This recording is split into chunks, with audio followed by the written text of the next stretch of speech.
if you can be humble, then you can be courageous enough to try things that are scary, even if you fail. And if you can fail, well, then you can learn what you need to learn to be successful. And if you can remember that you paid for those lessons and keep them around and apply them to the next thing, well, that kind of seems like most of what leadership and success is all about, at least the part that you can control.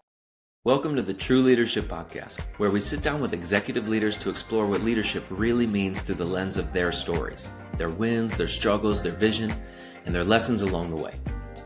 I'm Ty Hammond, founder of One Mountain Leadership and creator of the True Leadership Approach, an awareness-based path that helps leaders shift their focus from what to do about their problems to how to grow from them. Whether you're just stepping into leadership or are well-seasoned and at the top of your game, your potential won't be realized following someone else's script, but you can draw insights from their stories and turn it into wisdom by putting it into practice in your own life.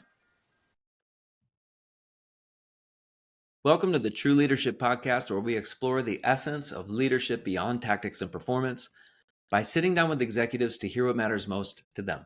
I'm your host, Ty Hammond. Today's guest is Patchen Noelke. Patchen is a marketing innovator and tech strategist with a track record of transforming how companies go to market. As acting CMO at Suplari, Patchen is leading the modernization of procurement by redefining the category around agentic intelligence. He's shifting Suplari from a traditional analytics tool to the industry's first autonomous procurement engine, already delivering millions in value for global enterprises. With 2 decades of experience driving growth at companies like Haya, Algorithmia, and Aptio, Patchen has built and scaled marketing engines that move industries forward. His approach blends data, creativity, and clarity of purpose, turning complex technology into simple human stories that inspire trust and deliver measurable impact. It's a pleasure for me to have Patchen on the podcast today. Welcome to the True Leadership Podcast, Patchen. Thanks, Ty. Great to be here. So I always start here with this question. Every leader, every human, of course, has a beginning. I found that who we are as leaders at work and in life starts taking shape long before we advance to any executive position of leadership. I'm curious, who is someone from your early life or an early experience that really shaped the kind of leader that you are today? It's a great question, Ty, and I know you sent ahead of time, and I spent some time thinking about it. And for me, when I was 19, I was in college. I was sort of in that middle part of college where you can't quite figure it out, and I did a study abroad. And I went to China for 3 months to study. I was in City College, and honestly, that 3 months was transformational. For me, I think it was that international experience, but it really helped build a lot of confidence in who I was. I don't think I was very confident in my capabilities beforehand. And I think getting thrown into a situation where I really had no chance to speak the language, I had to figure out how to communicate. And I had to take risks like every day, even just to get on transportation or get food or interact with people. And boy, by the end of that 3 months, I was just so confident in navigating, a world that was totally alien from mine. That it really, from that point, set the difference. I would say I was a solid C or B student before that trip. And I think after that trip, I shot straight A's and just took off like a rocket, confidence based in my capabilities. I just love that. And I'm thinking of my own time traveling when I was young and what that did for me as well. I'm curious, is there any particular, from those 3 months, any particular memory or something that stands out for you and navigating the uncertainty of travel? I think it was I think up to that point in my life, everything was theoretical. And I think it was really one of the first times where 24 hours a day, I was in an environment where nothing was theoretical. Everything was a task, getting food, getting around, getting to classes, learning, the whole thing. And I think I was so far away from, parents and support structure and things like that, that this whole sense of, self-containment really, came into power. And then I was with a group of kids, but they would all run into struggles too. And so there was this bit about being able to help others out. Even if you didn't have much to give, you weren't that much far ahead of them. um, but this sort of mutual support and working as a team and really getting through things. I just remember being really, really transformative, and was something I took forward with me into everything else. Well, there's so much that I hear in that I imagine might continue coming out through our conversation here Sure. today, of course, which is exploring the essence of leadership, true leadership. And of course, those words, true leadership, are going to mean different things to different people. So I'm curious, what does true leadership mean to you, and what makes a true leader in your eyes? Yeah, it's good. I guess there probably is a through line from those early experiences, but definitely today, when I think about it, man, the thing that comes up for true leadership to me most is compassion and empathy. I think there have been times in my life where it's been other stuff, where I have looked for people who had a proven track record or dynamism, or they were bold, or they were risk averse, and all these like type A kind of things. But I think I've come to realize now that the person who leads by example, the person who spends a little bit of time to understand the people they're working with, um, and they can still be action oriented. They do what they say, but they also do good things. Um, I guess I've seen the other kind of leader too. They do what they say, but those things are not always, great or done with integrity. But they're going to do them, and so navigating those two things. But I think at the core of it for me is I really read people now for how compassionate and empathetic they are. And I don't view that as a weakness, but actually as a strength for leadership.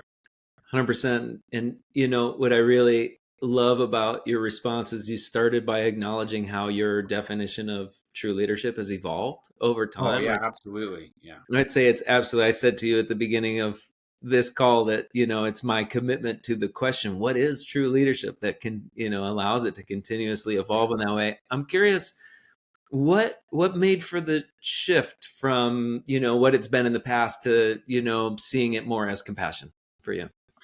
You know, um, I don't know what everyone's experience is, but almost all of my work experience has involved a startup, a high growth, a scale up kind of situation. And I've seen a lot of them, venture capitalist, Series B, PE backed investment, build a company within a company, all of these kind of, different things. And um, I think I've seen enough of those businesses both succeed and fail to now really read for, well, what's the experience while you're in those companies? Hmm. Almost regardless of what the outcome is, I read for, a leader to work for and try to be a leader in those organizations where everyone involved with at least me, gets a takeaway, has something that really builds it for. And it can't just be, did the brand succeed?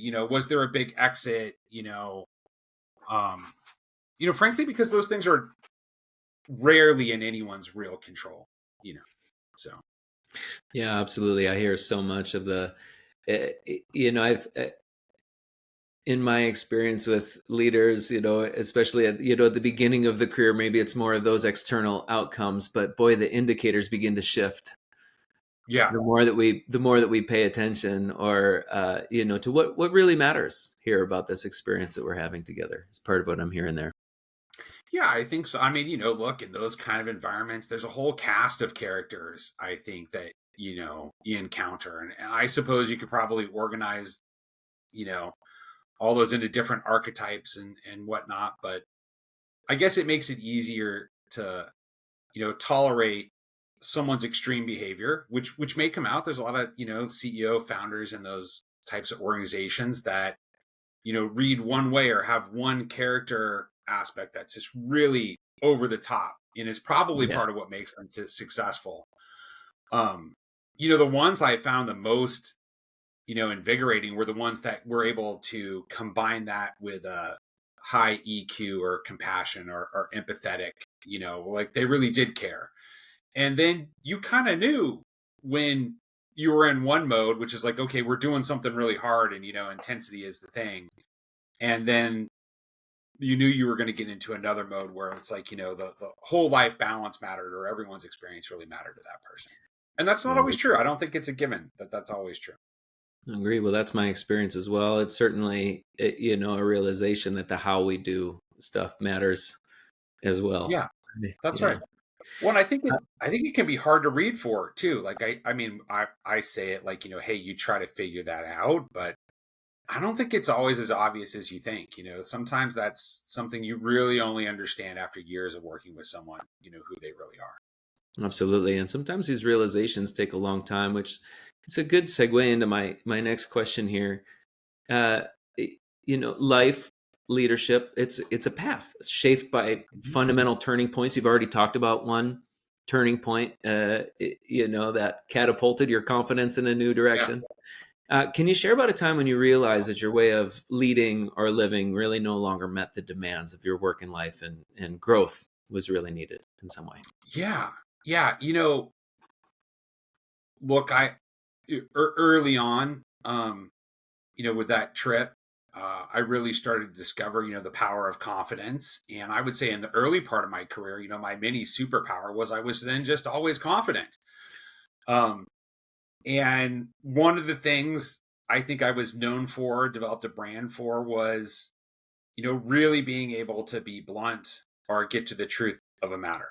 And I had managers who, talked about that as almost like a killer instinct. I've been described at that part of my career as a Romulan, which is sort of the emotional Vulcan, right? The truth and the violence, I guess. I've also been described as the truth torpedo, like not really being afraid to point out, when something. But at the same time, um, boy, man, for me, that sometimes could just turn into, a destructive, behavior. And there was definitely a point in my career where, like, I think it was holding me back. And it was at a certain point, I just cared more about like having to be right or it having to be true than maybe just accepting that it was that way. And then we needed to move forward. And I can remember a lot of conversations with managers and leaders about, okay, but we can't change the past. We got to get to the future. And that was a real crossroads for me to figure out how to change that. I'm curious to hear you maybe expound on that a little bit, because I guarantee, how many people this may be valuable for to hear. But what do you feel like you had to outgrow or let go of in order to really grow beyond that? Yeah, I think like a lot of people when they're younger, and I maybe held on to it too long, we can even say, I mean, I think there was a view that if you knew everything, you could control everything. And so if you could get to the truth of a thing, then it was going to become obvious to everyone what we should all do. And I think that was me. And I think, look, I grew up career wise in a time where the internet, was just beginning. Um, and I think what we all learned as the internet grew and the access to information new is that you really couldn't know everything. Like year over year, it's just like, oh wow, yeah, I know nothing, right? And you see all these micro trends. So for me, the change actually it was my wife, and it was in a roundabout way. She, at this one point in time in her early 40s, she went back to school to change her career. She had been an actress, and then she became a birth doula, and she went back and got a hardcore medical degree and became a nurse practitioner midwife. And the school was very intense. And so she said to me, like, you're going to have to find something to do. You can't, like, I'm going to be gone. You've got to work on yourself too. You've got to move forward. And for me, I actually ended up in a totally different improvement area than my career. I actually was fat for the first time in my life. I'd always been a skinny kid. I'd done physical sports, but I hadn't really focused on it. And um, one day I just called up the one physical trainer I knew and said, like, hey, I got to get in shape. Um, and I really started, a physical practice, really a practice to train the body, so that it would listen to my mind. And I had kids and I was just trying to stay alive and things like that. And that resulted in like um, a whole thing that started with that. But it really helped me get my mind right. And then it had this effect on my career where like this other need for everything to be right really relaxed because I had this other practice of myself that I could control. And it took the place of then having to control everyone else. There's a lot more detail there, but that's in a nut. Well, I'm just resonating, and for those who can't see me, but I'm just smiling so big over here because I just kind of crossed the 40 threshold and saw my body change in all of these Yeah. kinds of ways too. And similarly noticing what it's like to have a dedicated physical practice, and and how that it's an interesting. I'm grateful for hearing your perspective on how that change came about, because it's perhaps not as intuitive as one might imagine. Yeah. Yeah. For me, what it was, and I'm sure everyone, has their own path, but for me, I got really into weightlifting and I got really into a very specific kind of weightlifting called kettlebell sport, which is kind of an Eastern European Cold War sport. It's endurance weightlifting. It's how many reps can you do, in 10 minutes. Um, and I just got into it to get healthy. My coach talked me into a competition. I liked the competition. It was really hard. I kept going to competitions as a way to keep engaged with it because I realized without the competitions I wouldn't do it. But when I had a responsibility to show up for a team or show up on the platform, I would do it. And so now it's been about 10 years of doing it. And now I compete at an elite level. Like I made 3 years ago as a veteran lifter, I made Team USA and have gone to world championships for the last 3 years. And, it's like an integral part of my identity. And it's great because it's this like part of the identity that's completely outside of work or leadership. And it really helped me mellow in how I approach that work and leadership. I think like a lot of people prior to that, my work was most of my identity, which I think is frankly what my wife was trying to tell me Yeah. was, hey, you need to figure some shit out. You need to figure your life out and have an identity outside of work. You can't just work and support the kids and support me and do the thing. Like you got to find your own, you got to do something for you. Yeah. And I think that just helped, almost like letting go of that a little bit, help mellow. And I can tell you from that point, it was like that switch clicked, and it wasn't too long after that I went from kind of a director level to a executive leadership level for marketing and for companies, frankly. Something that's I'm just really pulling from my conversation with you and it's really coming through in the stories that you're telling, is that, and this really aligns so much with the way that I think about how growth actually happens, is that it's been these real lived experiences that traveling to Yep. China, right? Getting involved in this new exercise practice competition, and that really being the thing that catapults you into a new way of being. It's not necessarily studying leadership. It's not Right. necessarily right. Like it came about as a natural outcome or impact of you growing and having different kinds of experiences in your life. Yeah. Yeah, I think that's right. Honestly, I think that's probably why marketing resonates so much for me. Like, look, my background is solid product marketing. I'm a storyteller at heart. And so all these experiences that were sort of external to the tech world I was in are all the things that I like try to bring into to tell stories about tech that make them relatable to everyone. And I think the hardest thing is like the kind of tech I've been in, it's been like, analytics and agile development and all these, AI and machine learning operations and security and all these concepts that are pretty obscure. And they're just begging for a relatable anecdote whether it's a buyer or a user, or frankly, a salesperson who has to figure out how to explain it to a customer. And so I think that's been the intersection of all that stuff and in the role that I've been in. Interesting. Well, you know, leadership is, of course, about what we're shaping for tomorrow. What's your own vision for your leadership, your legacy, the impact that you want to have as your leadership continues to grow in the years ahead? Yeah, no, that's great. And in fact, having just, left one role, and embarking on another, it's a good point, I think, to really test that out. Because I think when you leave a role as a leader, I think one of the things that happens is there's this small window of time where you really hear from people that you were leading or that you were working with, what they really think. I think when you're in the role, sometimes it's hard, as a leader to get the frank, because everyone's, trying to manage their image. But I think once it's over, there's this window where you really hear.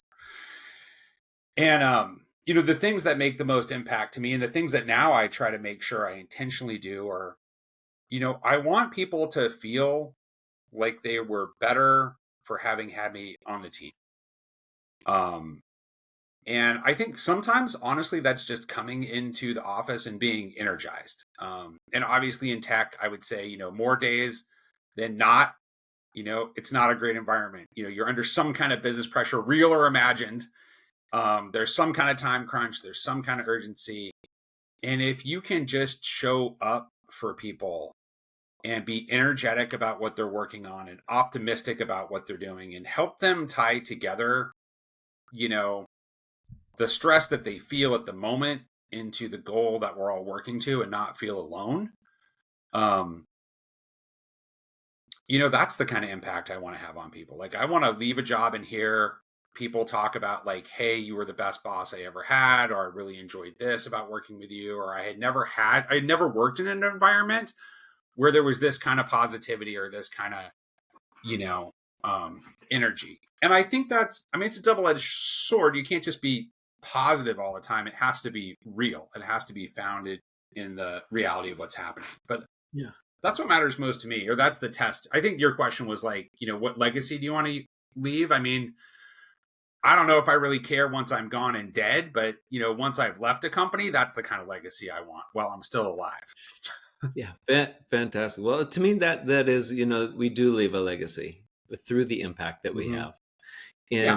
in big and small ways. That word legacy, I think, it's so big, but we do Yeah. through our impact and through the way that we are in all of our interactions. And I really think that your answer really acknowledges that the real impact piece. I think my curiosity is, it sounds like this is something that you're actively working on. So what are the ways that that you feel like you most need to personally grow or develop in order to really continue realizing or seeing this vision through, this impact that you're hoping to have? Yeah. That's interesting. I just did, in the last year, I did work with a coach, and I did do a 360, exercise with Yep. them, where they solicited, a lot of feedback from people I was working with and people who work for me. Um, and it was pretty positive. I'd say I was pretty happy, with most of the result. But there was one thing that kind of stuck with me as an area to improve in. And I think at the heart of it, it's like, look, I can be a really big personality. And when I have a team, and when I get to a place where I can really see what needs to change or what we do next, boys, it's real challenging for me to not take the floor and suck all the air out of the room with what needs to happen. And I think the risk is I can get so passionate about that it can cut off people at the knees that work for me. Like, it doesn't let them, also have that epiphany and lead through it, because they're the ones that are going to have to change it. And there are definitely, I'm susceptible, just like everyone else, to high pressure situations where, you can't always be at your best behavior. But I would say right now at this point, like that's the primary behavior I'm trying to be aware of and change, because I think that's the piece where you want to get the most out of people, and I think that's a big part of the role of being an executive is, hey, you can't just be the IC and always fix it. You really have to help people unlock it, for themselves, for the team. Well, it's a similar. We talked earlier about turning points, and it's interesting because I totally recognize this in my own growth and development and working. Like we have these patterns of things, and we continue to learn them on different scales, right? Yeah. I guess I'm curious in this instance too. Like, what is needed to what do you need to let go of now in order to really grow into that capacity of relinquishing the floor or offering up more space to others in those moments? What keeps you from that? you know Here's why I think it happens for me. um I think I've got to a place where I'm not afraid to fail, but I think I'm still trying to protect everyone on my team. I think I'm trying to keep them from failing.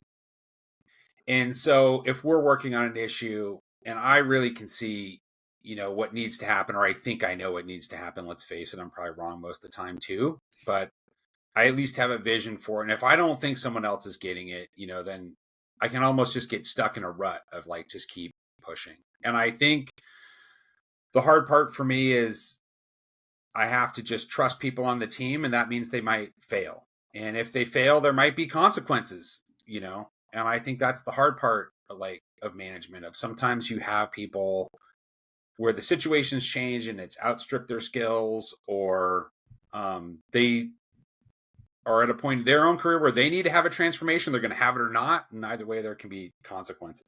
So, Well, I really appreciate the way that you're articulating it and bringing voice to it. There's so many leaders that I know that, and myself included, yeah, yeah, that work with this kind of challenge. And ultimately, one way to potentially sum up the work of leadership or growth in life is increasingly letting go of yeah, different layers of control. And that is the courageous work of growth and of becoming. So I appreciate you really sharing your honesty and perspective there, because I imagine it will be helpful for anybody else who hears it. yeah. Oh, I hope so. It's hard, right? It's hard because loyalty is a big thing for me, and it's hard not to step in front and protect the team when sometimes the best thing for the team or individual on a team is for them to be on their own a little bit, have their own transformation. Well, I'm often drawing the connection between leadership and parenting, and Yeah, I can't help but think of my own 11 and 12-year-old right now as with the similar vibe and theme running through that. So, this last question is a little bit more of an invitation. sure. You have the time and the space here to offer to our listeners whatever it is that's most in your mind and heart to share right now. Anything at all? Floor is yours. Yeah.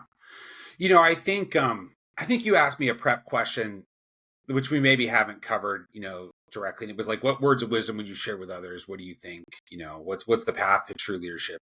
And I'll just tell you what I wrote down. I wrote down humility. But I want to give a little explanation. I was like, look, if you can be humble, then you can be courageous enough to try things that are scary, even if you fail. And if you can fail, well, then you can learn what you need to learn to be successful. And if you can remember that you paid for those lessons and keep them around and apply them to the next thing, well, that kind of seems like most of what leadership and success is all about, at least the part that you can control. And I think that's just a real simple recipe of, humility, courageousness, and frankly, memory. Like you paid for the failure. Like, don't let it go to waste. Don't get angry. Don't resent it. Like, use it. Feedback is a gift. Failure is a gift. Well, I couldn't agree with you more, of humility being an absolute essential virtue of leadership. And Patchen, I really appreciate so much the wisdom that you've shared here today with me. I've really gotten so much out of it. And I'm sure that whoever listens in is going to equally benefit from what you've shared. So thank you so much for being my guest on the True Leadership Podcast. Thanks, Ty. I really appreciate it. I think, at the pace of business today, I say today, probably the pace of business always, I think it's always hard to find time to reflect and really think about, but I think it is important. So I appreciate the time to sit and reflect and prepare and really put it down on paper or put it down on tape or memory or whatever we're doing here. I think it's really valuable. Equally. Thank you so much. Thanks, Ty. That's it for this episode of the True Leadership Podcast. If you enjoyed this conversation, you can subscribe to YouTube, Spotify, Apple Podcasts, or wherever you're listening to this to catch future episodes. This conversation was brought to you by One Mountain Leadership, where we help leaders grow the capacity, confidence, and presence of true leadership through the True Leadership approach. To learn more about the approach, our offerings, our community, and how we can help you realize your potential in both leadership and in life, visit us at onemountainleadership.com.